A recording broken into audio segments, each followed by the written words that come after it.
अहमद, देख तेरे लिए क्या बनाया। खीर बनाई है तेरे लिए, तुझे बहुत पसंद है ना। बड़ी बात है, इतने दिन बाद मेरी पसंद का ख्याल आ गया आपको। खा लेना बेटा, तंज के तीर क्यों बरसा रहा है। मुझे तेरी पसंद का ख्याल नहीं होगा तो किससे होगा। ले खा ले।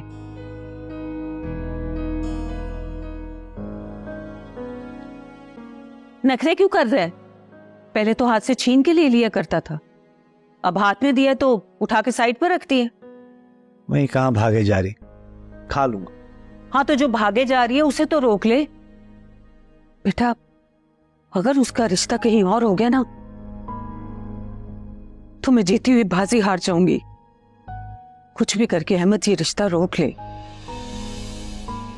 वाह अम्मा, यानी कि आज भी जो खीर खिलाई जा रही है वो लालच के तहत खिलाई जा रही, जैसे बचपन में खिलाई जाती थी स्कूल भेजने के लिए। बेटा स्कूल जाने में भी तेरी भलाई थी और इस रिश्ते को रोकने में भी।